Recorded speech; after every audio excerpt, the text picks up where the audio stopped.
নমস্কার, আমি astrologer SK আবির।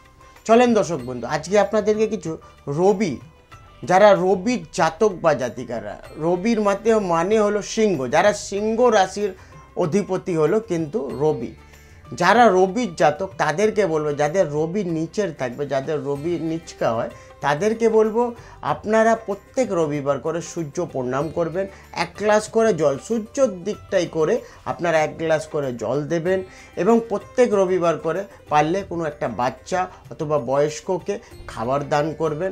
প্রত্যেক রবিবার করে 1 মুঠো করে চিনি, যে কোনো বট গাছ হলে বট গাছে আপনারা 1 মুঠো করে চিনি দিলে যথেষ্ট সূর্য সন্তুষ্টি পাবেন আপনারা। এবারে কর্কট রাশির অধিপতি কিন্তু চন্দ্র, তো যাদের চন্দ্র নিচের হলে তাদেরকে বলবো মাছকে খাবার খাওয়াবেন, কারণ চন্দ্র হচ্ছে কর্কট সবসময় ক্যাকড়া, কর্কট মানেই হচ্ছে ক্যাকড়া সবসময় জলের মধ্যে থাকে। তো জলের মধ্যে আপনারা মাছকে খাবার খাওয়াবেন, 1 মুঠো করে গাছের গোড়ায় চিনি দেবেন, সাদা রসগোল্লা কোনো বাচ্চাকে অথবা বয়স্ককে প্রত্যেক সোমবার করে আপনারা খাওয়ালে তাহলে চন্দ্র যথেষ্ট সন্তুষ্টি হবে এবং চন্দ্রর জায়গাটা খুবই ভালো। চন্দ্র উইক হলে মায়ের শরীর, চন্দ্র হচ্ছে মায়ের শরীর কিন্তু উইক হবে। চলেন দর্শক বন্ধু, যারা মঙ্গলের জাতক, মানে ধরেন যাদের মেষ লগ্ন অথবা বৃশ্চিক লগ্ন, মেষ লগ্ন এবং বৃশ্চিক লগ্নর অধিপতি কিন্তু মঙ্গল কারোর জ্যোতির নিচের হলে তাহলে ম্যারিড লাইফের জায়গাটা কিছুটা সমস্যা দেখায়। তার জন্য আপনাদেরকে কিছু টোটকা বলবো, সেটা করবেন, যথেষ্ট মঙ্গল সন্তুষ্ট হবে। কি করতে হবে? প্রত্যেক মঙ্গলবার করে একটু মেটে সিঁদুর, একটু সর্ষে তেল আর একটু ঠান্ডা তেল, সর্ষে তেল হলে সর্ষে তেল অথবা ঠান্ডা তেল দুটোকে মিক্স করে বজরংবলীর আপনি মূর্তিতে, গলাতে অথবা মানে পায়ে এই মেটে সিঁদুরটা লাগালে যথেষ্ট মঙ্গল সন্তুষ্টি থাকবে। প্রত্যেক মঙ্গলবার করে 1 মুঠো করে চিনি, গাছের গোড়া, যে কোনো গাছের গোড়ার চিনি, এবং পারলে কোনো বয়স্ক অথবা বাচ্চাকে খাবার দান করবেন। এইবারে ধরেন কারোর বুধ উইক থাকলে, ধরুন কন্যা রাশি অথবা মিথুন রাশি থেকে অ্যাকচুয়ালি মন বদলে যায়, অ্যাকচুয়ালি লগ্ন দেখা যায়, কন্যা লগ্ন অথবা মিথুন লগ্ন জাতক বা জাতিকারা তারা কিন্তু বুধের জাতক। যদি আপনার বুধ উইক থাকলে বুদ্ধির জায়গাটা একদম উইক হয়ে যাবে। তার জন্যে আমি কিছু টোটকা বলবো। কি টোটকা?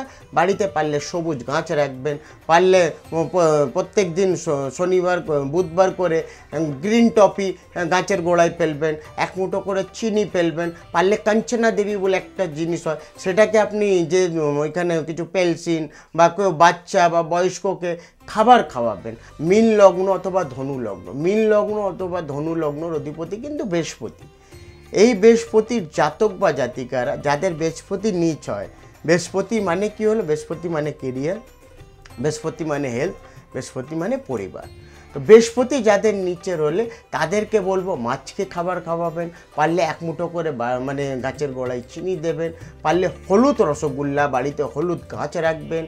এগুলো রাখলে বৃহস্পতি দেবতা যথেষ্ট সন্তুষ্ট থাকবে, ততই আপনি ভালো ফলাফল পাবেন। এবারে ধরেন কারোর শুক্র কারোর ডন থাকলে, ধরেন বৃষ লগ্ন অথবা তুলা লগ্ন, বৃষ লগ্ন আর তুলা লগ্নর অধিপতি কিন্তু শুক্র। এইবারে শুক্র যদি আপনার নিচের হলে তখন কি হবে? ম্যারিড লাইফের জায়গাটা সমস্যা দেখাবে, সন্তানের জায়গাটা সমস্যা দেখাবে। তাদের জন্যে বলবো প্রত্যেক শুক্রবার করে পারলে একটু আতর আপনি গুরুদুয়ারা, মন্দির অথবা মাজারে দান করবেন, ধূপকাঠি দান করবেন। পারলে প্রত্যেক শুক্রবার করে 2টো করে সাদা রসগোল্লা কোনো বয়স্ককে অথবা বাচ্চাকে খাওয়াবেন। এই জিনিস যদি করলে যথেষ্ট আপনারা ভালো ফলাফল পাবেন এবং ম্যারিড লাইফের জায়গাটা যথেষ্ট ভালো পাবেন। এবারে বললো শনি কি হয়? শনি হয় সত্যে পেয়ে যায়, যেমন কর্ম তেমন ফল। তো শনিবার করে যাদের শনি উইক, ধরেন মকর রাশি ও কুম্ভ রাশির অধিপতি কিন্তু শনি। এবারে শনি দেবতা যদি আপনার নিচের হলে সব কাজে বাধা, হেলথ নিয়ে সমস্যা, ম্যারিড লাইফ নিয়ে সমস্যা, তাহলে প্রত্যেক শনিবার করে আপনারা পারলে বট গাছের নিচে জল দেবেন এবং প্রত্যেক শনিবার করে প্রদীপ এই যে প্রদীপ যে আছে সাথে সর্ষে তেল দিয়ে 2টো করে প্রদীপ সন্ধ্যে 5টা থেকে 7টার মধ্যে প্রদীপ জ্বালাবেন বটগাছের নিচে, এবং পারলে মাছকে খাওয়াবেন, পারলে কোনো গরিব বাচ্চা অথবা বয়স্ককে খাওয়াবেন। তাতে কি হবে, শনিদেবতার শান্তি হবে। শনিদেবতার কিছু চায়। শনি মানে কি হচ্ছে, শনি মানে হচ্ছে সত্যে পে যায়, যেমন কর্ম তেমন ফল।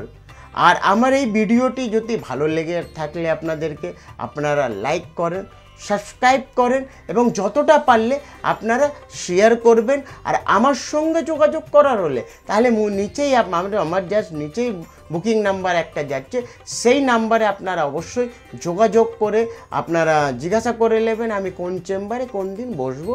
কেন আপনারা জিজ্ঞেস করে নিলে তাহলে আপনারা সঠিক গাইডলাইন পাবেন। আর যারা আসবেন অবশ্যই আমার সঙ্গে যোগাযোগ করে আসবেন। নমস্কার দর্শক।